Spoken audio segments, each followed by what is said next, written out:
Students, आज इस video lecture में we will discuss how to solve this question. क्योंकि हमारा क्वेश्चन जो है chemical kinetics unit 4 class 12 chemistry का क्वेश्चन है express the rate of the following reaction in terms of different reactant and products. तो मैंने अपने प्रीवियस वीडियो लेक्चर्स में बताया है कि how to write the rate of the reaction. यहाँ पे जो हमें रिएक्शन दिया हुआ है that is ammonia going to react with oxygen and यहाँ पे नाइट्रस ऑक्साइड हमारे पास बन रहा है एंड साथ में वाटर मॉलिक्यूल। तो अगर हम इस रिएक्शन को ध्यान से देखें तो ये रिएक्शन जो है it is the type of A plus B, यहाँ पे दो रिएक्टेंट है and giving a C plus D. ये रिएक्शन इस तरह का रिएक्शन है और यहाँ पे 4, 5, 4, 6 यहाँ पे स्टायोकाइमेट्रिक कोफिशिएंट्स भी दिए हैं। तो मीन्स यहाँ पे जो है दैट इज द 4, यहाँ पे जो है 5 और यहाँ पे जो है 4 और 6। ये हमारा रिएक्शन है, इसमें दो रिएक्टेंट हैं और दो प्रोडक्ट हैं।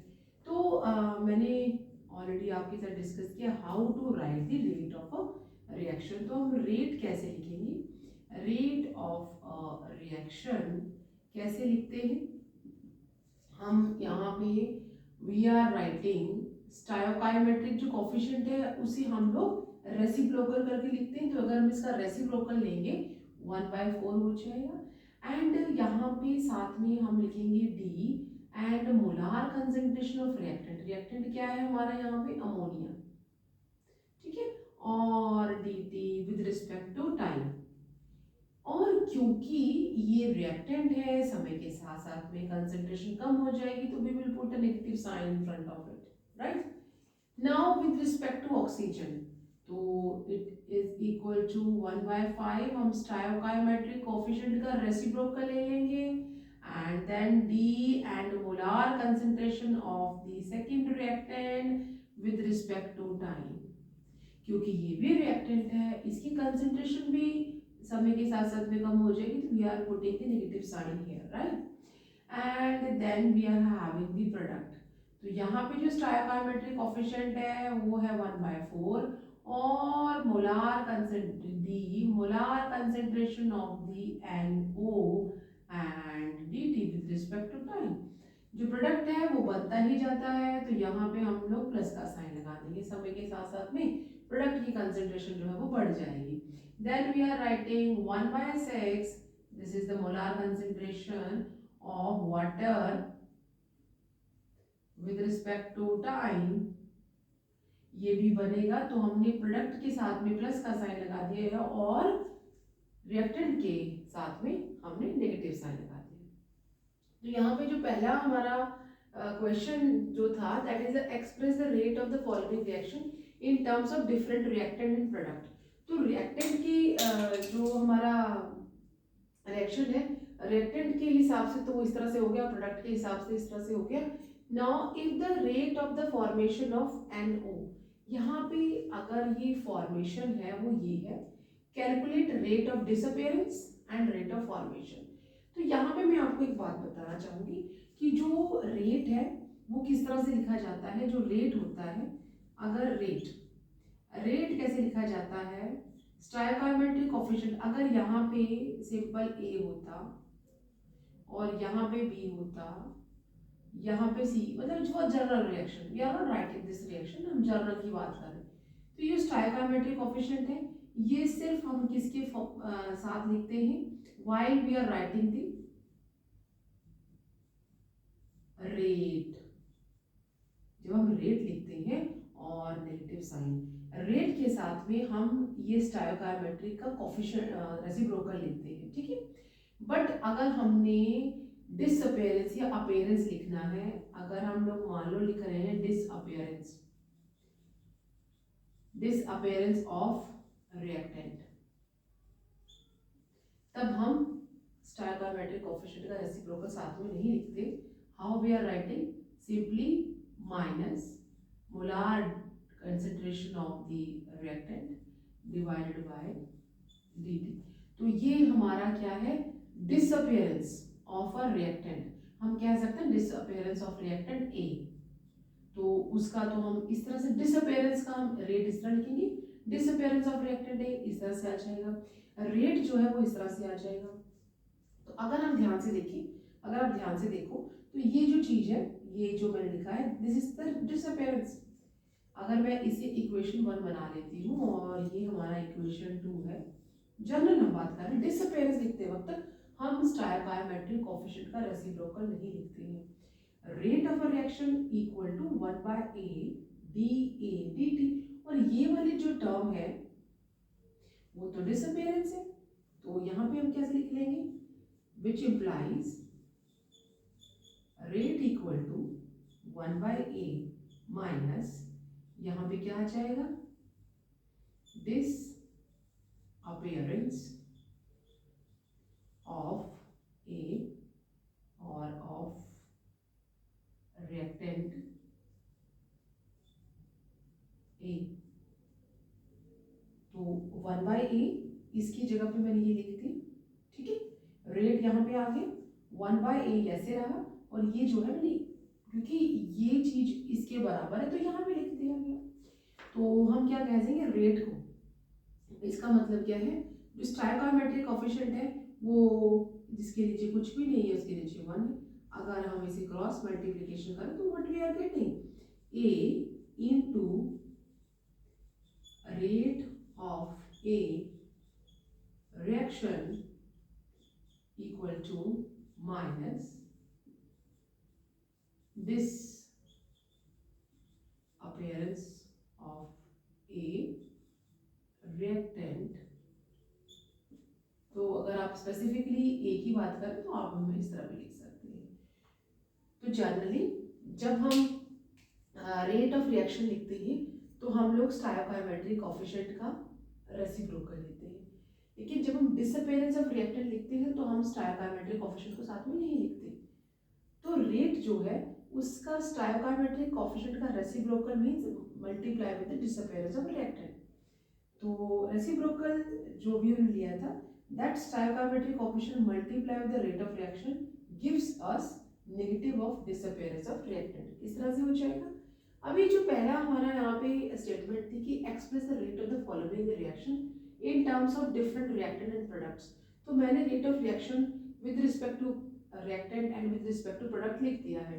सेकेंड जो इसका पार्ट है that is if the rate of formation, अगर जो रेट ऑफ फॉर्मेशन है, रिएक्शन रेट ऑफ रिएक्शन नहीं है, फॉर्मेशन है, इसी तरह से हम फॉर्मेशन के लिए भी लिख सकते हैं, फॉर्मेशन के लिए भी इसी तरह से आप फॉर्मेशन के लिए भी कर सकते हैं। So for formation of a product के लिए भी इसी तरह से लिख सकते हैं, तो क्या हो जाएगा, विच इम्प्लाइज रेट, यहाँ पे हमने लिखा है रेट यहाँ से आ जाएगा इक्वल टू 1/4 इंटू ये जो चीज है दिस इज कॉल्ड फॉर्मेशन, 1/4 तो ऐसे रहेगा ना, तो दैट इज दी यहाँ पे that is the formation of a product, ऐसा हो जाएगा।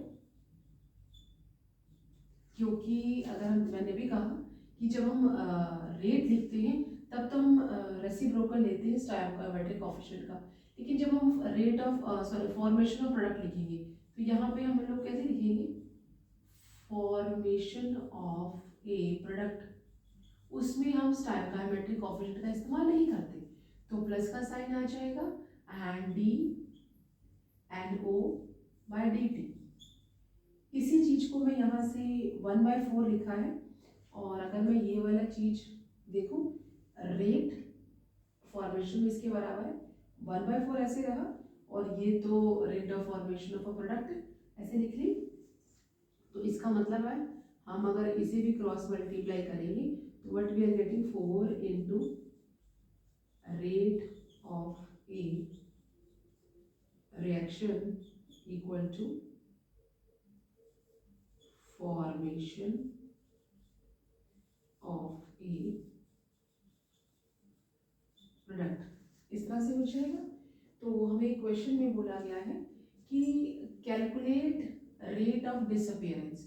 तो अगर मैं इसके साथ डिसअपियरेंस ऑफ अमोनिया की बात की गई है, तो यहाँ पे अगर हम देखें कि रेट इस तरह से हो जाएगा, ये डिसअपियरेंस है, इसे हमने कैलकुलेट करना डिसअपियरेंस। तो कैसे करेंगे, हमें दिया हुआ है if the rate of formation मुझे दिया हुआ है, और अगर मैं देखूं तो फॉर्मेशन में स्टोइकोमेट्रिक कोएफिशिएंट नहीं आता है, ठीक है।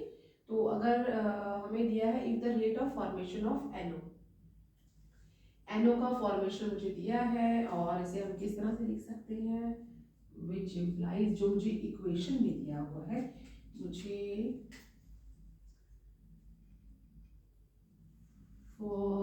formation of NO, that is the 3.6 into 10 to the power minus 3 मोल पर लीटर पर सेकेंड दिया है, ठीक है।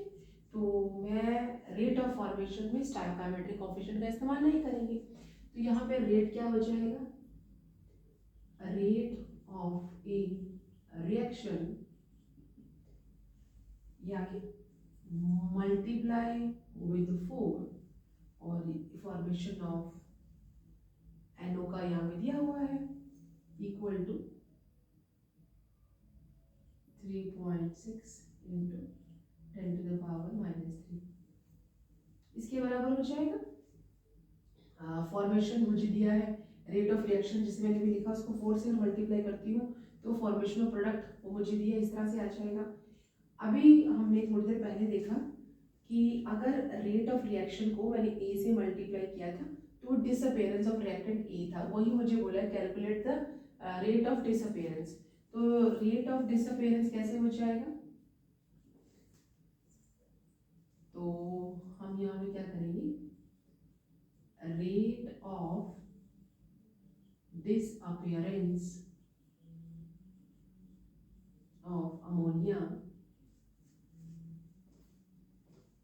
Equal to A into A, यहाँ पे हमारा क्या था, ए कितना है यहाँ पे 4, तो क्या हो जाएगा 4 इंटू रेट ऑफ डिसअपियरेंस 4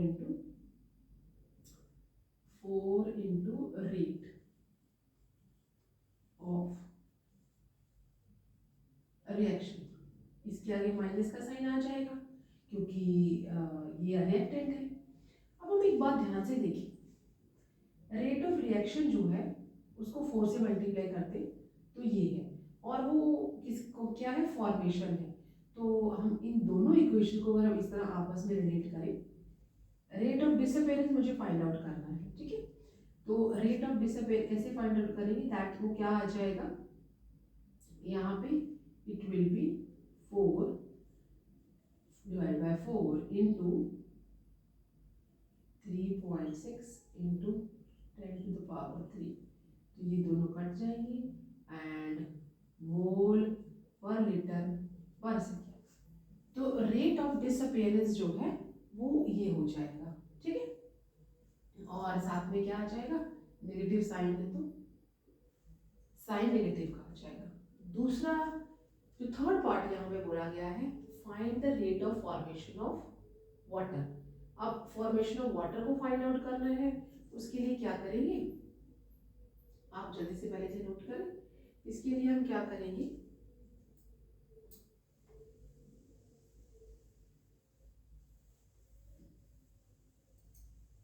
जैसे मैंने कहा कि रेट लिखते वक्त हम रेसिप्रोकल लेते हैं स्टोइकोमेट्रिक कोएफिशिएंट का, लेकिन डिसअपियरेंस या अपीयरेंस लिखते वक्त हम स्टोइकोमेट्रिक कोएफिशिएंट का नाम नहीं लिखते हैं। तो उस केस में अभी वो बोल रहा है आपने क्या करना है, you have to find the rate of formation of water. तो मुझे दिया क्या है, जो रेट है हमारा, रेट मल्टीप्लाई विद 4, मैं ये रेट को अगर 4 से मल्टीप्लाई करूंगी तो मुझे क्या मिलेगा, D NO by D T, ये चीज रेट ऑफ फॉर्मेशन उसकी वैल्यू मुझे दी हुई है मल्टीप्लाई विद 4 इंटू इसकी वैल्यू मुझे ऑलरेडी दी है, मोल पर लीटर पर सेकेंड। अब मुझे किसका रेट निकालना है, इसका मतलब क्या हो गया, rate equal to 3.6 into 10⁻³ divided by 4, ये 4 नीचे उतार दिया। अभी रेट ऑफ रिएक्शन जो इसके बराबर है, हमने ये भी देखा कि जो रेट है इक्वल टू, अगर मैं ये वाली स्टेटमेंट लूँ वाटर वाली, तो रेट इक्वल टू रेट में रेट जो है 1/6 into D H2O by dt, पानी बन रहा है, ये चीज rate of formation of water है, ठीक है। तो इसको हम कैसे लिख सकते हैं, रेट मल्टीप्लाई विद 6, ये 6 इसके ऊपर चला जाएगा, साथ में चला जाएगा, और यहाँ पे क्या बच गया, ये चीज क्या हो जाती है, rate of formation of water, ये क्या बन गई, rate of formation of water, ठीक है। रेट किसके बराबर है, ये, इसकी जगह पे आप ये वैल्यू डाल दो, तो 1/4 इंटू 3.6 इंटू 10⁻³ इंटू 6, रेट की जगह पे मैंने ये लिख दिया, 6 मैंने रहने दिया, एंड रेट ऑफ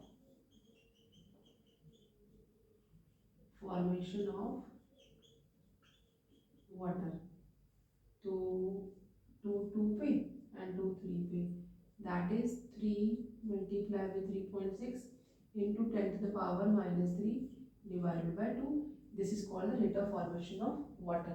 तो हम इसे और भी फर्दर फाइंड आउट कर सकते हैं, हम इसे कट कर सकते हैं, दैट इज 1.5, तो हम इसे आगे सॉल्व कर सकते हैं। आप इम्प्लाइज 1.5 को 3.6 इंटू 10⁻³ मोल पर लीटर पर सेकेंड जो है, that is the rate of formation of water.